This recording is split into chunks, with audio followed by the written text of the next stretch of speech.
You keep falling for red flags because the real danger isn't in missing them, but in how your own mind is wired to rationalize them away, twisting blatant warnings into hopeful signs. It's a subtle form of self-sabotage, an insidious pattern that makes you a magnet for precisely the kind of emotional chaos you desperately want to avoid. This isn't about being naive, it's about deeply ingrained psychological traps that manipulate your perception. Consider this common scenario. You meet someone new, and a small, unsettling remark slips out. Maybe they dismiss an ex with unusual vitriol, or they make a backhanded compliment about your appearance. Your gut tightens, a tiny alarm bell rings, but almost instantly your brain steps in.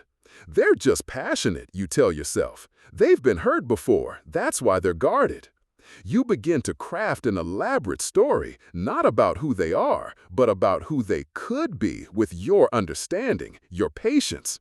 This isn't recognizing potential, it's projecting your own ideal onto a canvas painted with alarming streaks of red. What if that carefully constructed narrative is just a smokescreen for what you already know to be true? Often, the individuals most susceptible to these patterns are those with an abundance of empathy. You see a flicker of vulnerability, a hint of past pain, and suddenly you're not just a partner, you're a savior. The narcissistic charmer who constantly needs emotional validation, the commitment phobe with a tragic backstory, the subtly controlling individual who just cares deeply. You're drawn to their perceived brokenness, convinced that your love, your unwavering support, can somehow heal them.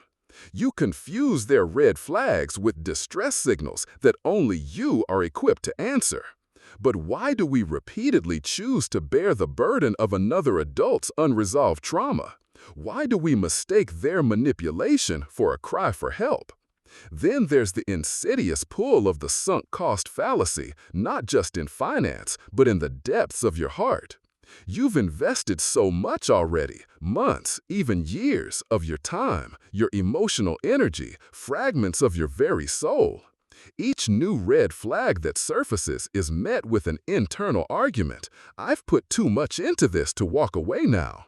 The thought of cutting your losses feels like admitting failure, a waste of everything you've already given. So you dig deeper, hoping that just a little more effort, a little more patience will finally turn the tide. You endure escalating disrespect, emotional neglect, or outright betrayal simply to justify the past. How much more are you willing to lose just to cling to what you've already invested?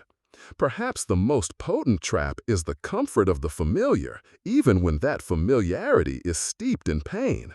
Our brains are wired for patterns.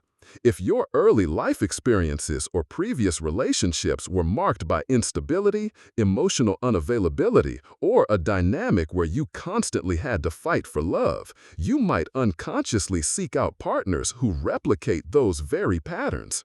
A partner who is consistently inconsistent, someone whose affection is a pendulum swing between hot and cold, might feel strangely normal to you. It's not healthy, but it's known, and the unknown can be far more terrifying. Is it genuine connection that's drawing in, or simply the haunting echo of an old, unresolved wound? And finally, there's the one-day delusion.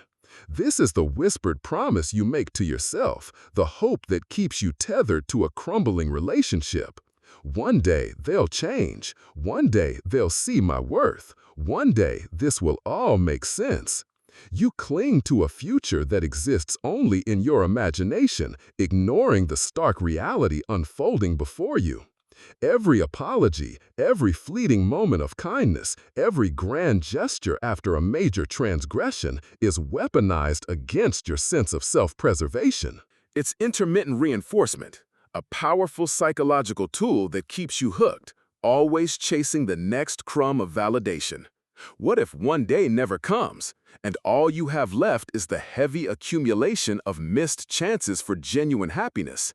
Understanding these patterns isn't about self-blame, it's about self-awareness. The power isn't just in spotting red flags, it's in recognizing how your own mind can twist them and then honoring yourself enough to act on that truth. Your greatest strength isn't in your capacity to endure, but in your courage to choose a path where your peace isn't up for negotiation.